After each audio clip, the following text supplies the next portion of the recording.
Looking back through history, we often encounter legendary figures whose line between truth and myth becomes blurred. Remember Leonidas I of Sparta or Vamidas? Both were real historical figures. But many stories about them were undoubtedly distorted and embellished indiscriminately after their deaths.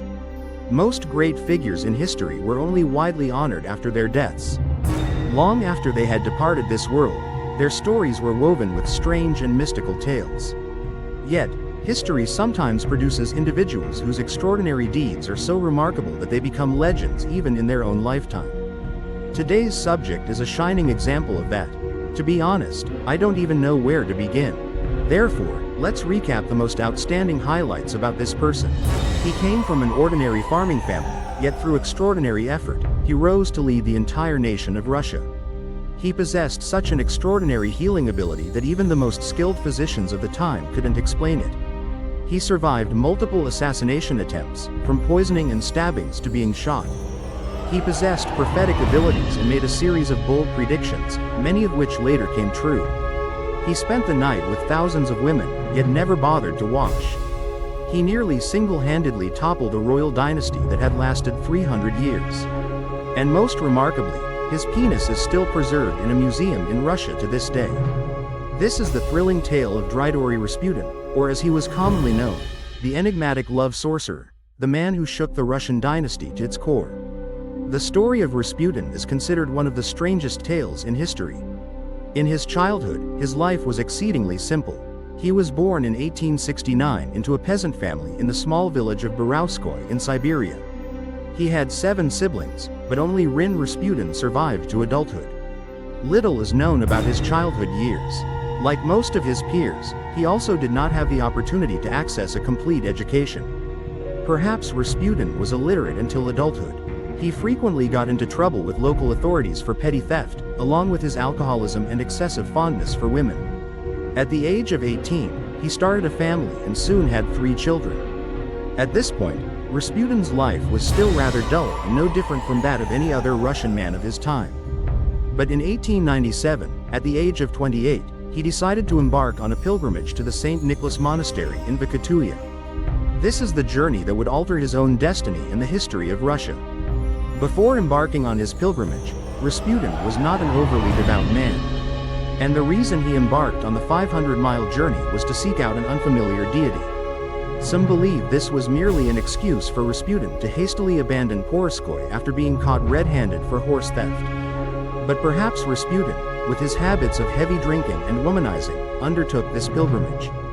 Because back then, his homeland didn't yet have weekends for young men to freely enjoy themselves.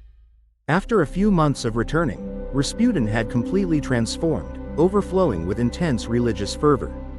Besides his habit of drinking like a sailor, he was also constantly chasing after women day and night. He changed by spending more time praying whenever he had free time. In the years that followed, he traveled across Russia and presented himself as a devout pilgrim. He also developed a unique ideology based on the foundation of a banned Christian sect called Chris. Their delusional behaviors were rumored to include organizing sex festivals and self-flagellation. Rasputin asserted that humans can only overcome sin by thoroughly understanding its fundamental nature. This allows him to freely indulge in all the pleasures of life, under the pretext of theological study. He also taught that humans could draw closer to God by reaching a state of ecstasy through sex. The best way is through as much direct exposure to Rasputin as possible. When it comes to Rasputin, people often immediately think of one of the most terrifying-looking figures in history. Infamous for never bathing, this person always reeks of a foul stench like a pig. However, you'll be amazed to discover that, in some miraculous way, his flirting strategy is indeed very effective in attracting women. Rasputin quickly attracted a large following, and more contemporaries believed in him. During his time living in the wilds of Siberia, he developed exceptional survival skills. Some say he can read people's thoughts, others claim he can cure illnesses with just a touch. And everyone agreed that this person exuded something supernatural, extraordinary. At the beginning of the 20th century, he had gained enough prominence to attract the attention of several influential figures within the Russian Orthodox Church. Finally, it was those crucial connections that brought him to St. Petersburg. The arrival of Rasputin in the Russian capital at that time was perfectly timed. The city's nobility is obsessed with the mystical and supernatural. When news spread in 1905 about a foul-smelling Siberian man appearing alongside rumors of supernatural abilities. With a piercing gaze that seemed to see right through one's soul, everyone longed to meet him. He was approached by the most powerful and wealthy families in the city. Step by step, he climbed to the top of the bell tower of the St. Petersburg Church, which was swaying under the strain of a divided society. In November 1905, he met with the top leader and was granted an audience with Emperor Nicholas II. The Emperor of all Russia and the head of the Romanov dynasty, which endured for centuries. Along with his wife, Empress Alexandra Feodorovna. The initial meeting was only supposed to last a few minutes, but thanks to his signature dark magic, Rasputin fascinated the king and queen so much that he ended up staying in the palace for over an hour before finally leaving. People often say that everyone only believes what they want to believe. And this very thing made it easy for Rasputin to win the favor of the Russian royal family. You see, both Shahoan and Sharina desperately want to believe that the rumors about Rasputin are true. Because if you truly had the ability to heal, that would mean you could save their son. Alexei is the sole heir to the entire Russian Empire. Alexei has hemophilia, a rare genetic disorder that prevents blood from clotting normally. It may sound like a minor illness, but in reality, those who suffer from it live in lifelong danger. Because even the smallest wounds can cause severe blood loss. Hemophilia remains a dangerous disease, even in today's modern era. But in 20th century Russia, that was practically a death sentence. The average age of the patients is only about 13 years old. Alexei is the youngest of 5 children, but the other 4 are all girls. The succession to the throne entirely depends on whether you have an heir or not. Put another way, if Rasputin had the ability to keep Alexei alive, you did not only save the life of a precious child, but also preserved the future of the entire Romanid dynasty. And not long after, that saintly figure had the chance to demonstrate his extraordinary talent. To name an interesting detail, at that time, hemophilia was very common among European royalty. Royal disease. Later, geneticists traced the origin of the abnormal genes to a patient considered the first case. None other than Queen Victoria, the woman famously known as the grandmother of Europe. She carried the hemophilia gene and passed it on to her descendants. Among European royal families, including those of Tepanya, Germany, and Russia, Queen Victoria was the great-grandmother of Alexei Romanov. Whatever the case, Rasputin was summoned to use his mystical powers to heal the child. And at that very moment, everything suddenly became strangely bizarre. It's easy to think that Rasputin was just a fraud, a seducer who somehow climbed to the pinnacle of power. Whatever magic he used on the heir to the Russian throne, it clearly worked. And not just once. Alexei's personal doctor later recounted that whenever the boy fell ill, Rasputin would immediately appear by his bedside. Spit on Alexei, and he'll wake up right away. In a memorable incident, the prince suffered internal bleeding while riding in a jolting horse-drawn carriage on his way back from a hunting trip. Not long after, Alexei fell so gravely ill that they had to summon a priest to administer his last rites. Immediately, an urgent message was sent to announce the boy's passing. At that time, Rasputin was in his hometown in Siberia. In desperation, Serena sent him a telegram, urgently asking him to pray for her son. Though hundreds of miles apart, Rasputin replied. The Lord assured him that the prince would be safe, as long as no physician interfered with his recovery.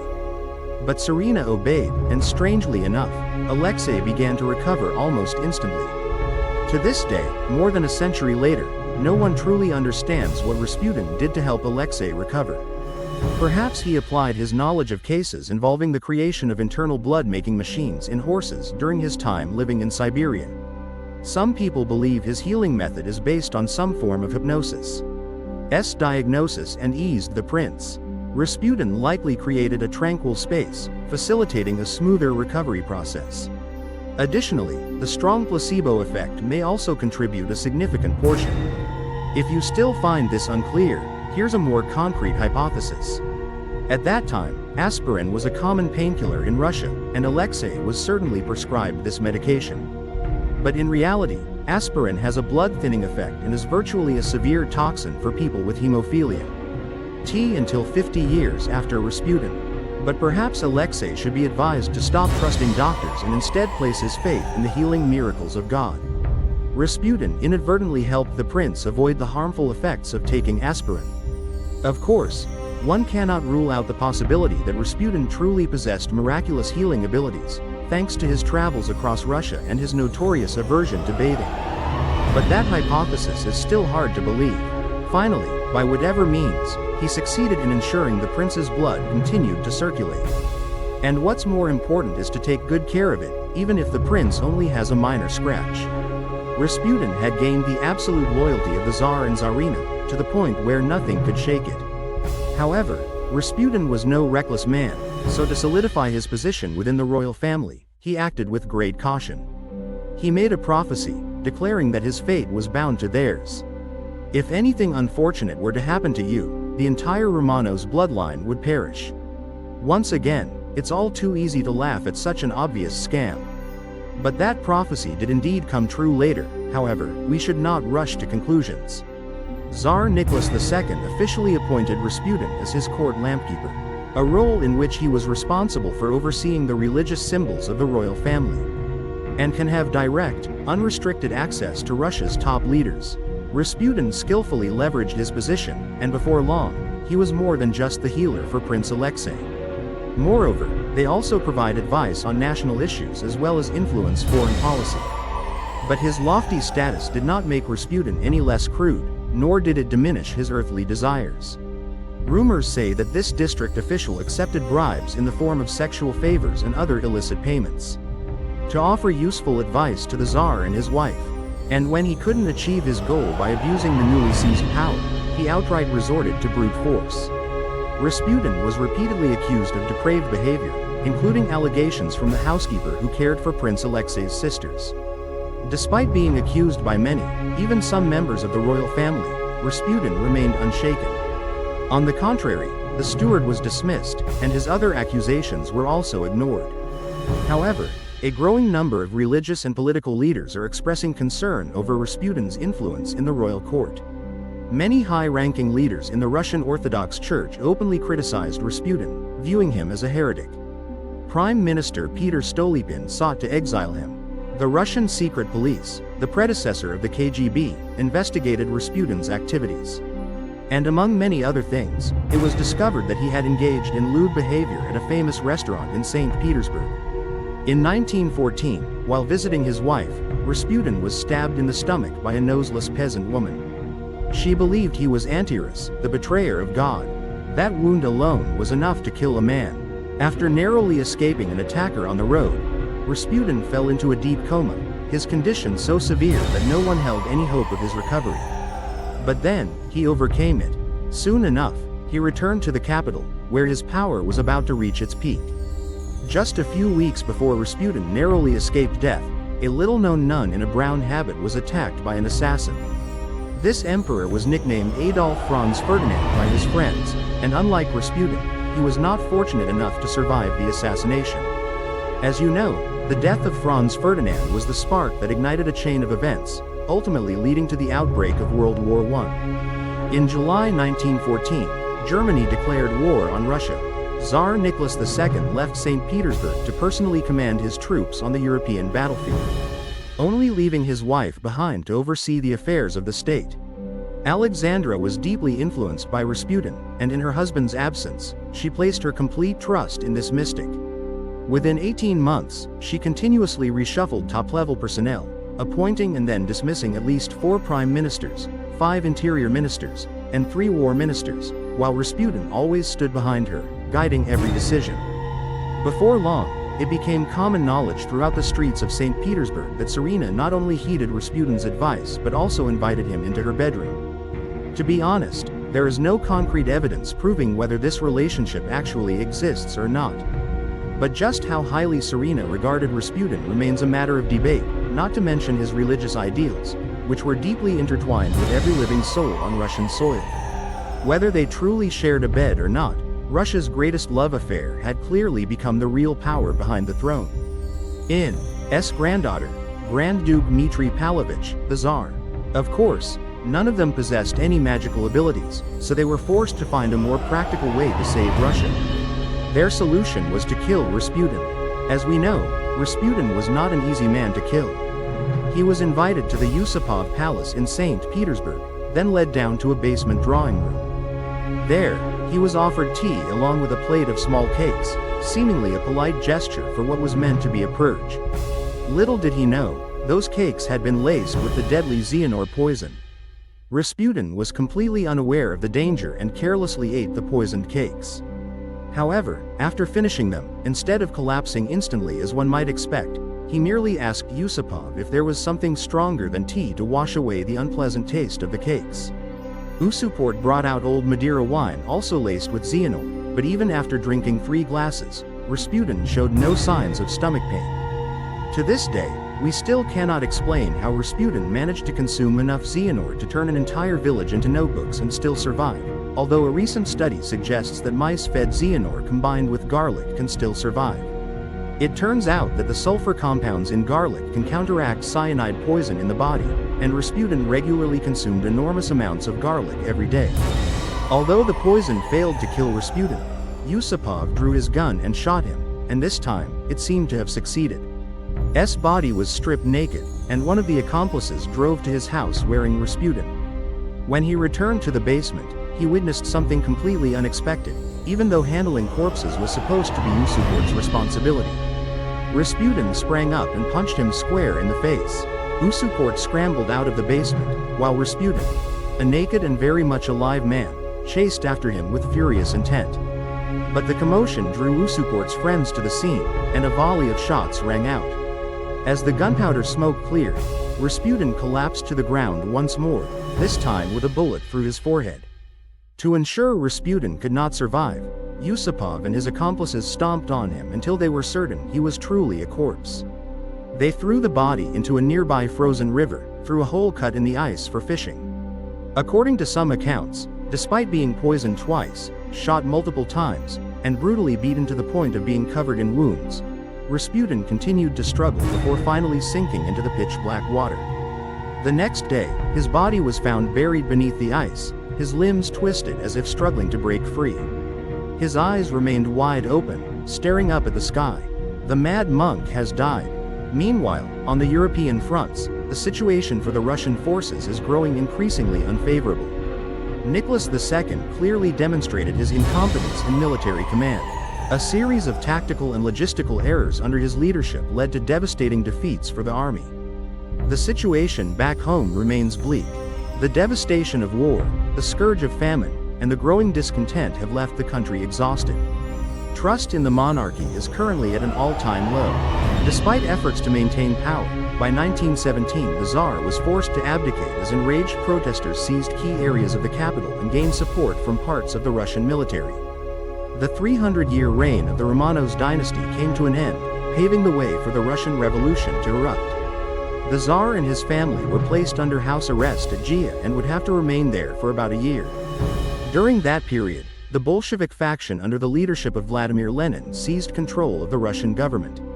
On July 17, 1918, Bolshevik soldiers stormed the basement where the Romanov family was imprisoned and opened fire. They did not rest until the former Tsar, Tsarina, and all of their children were exterminated. And several factors have been widely recognized as self-evident truths. Rasputin truly rose from obscurity to become a figure with profound influence over the Russian monarchy. And he played no small part in its ultimate downfall. But the remaining issues are still controversial. Some historians argue that the details of Rasputin's debauched lifestyle were exaggerated to tarnish his reputation. And the truth about his death seems to have been slightly exaggerated. Little Man. According to an anecdote, it was banned shortly after his death by order of Grand Duchess Tatiana, the Tsar's daughter. This woman is one of many who claim to have been insulted by that mysterious guru.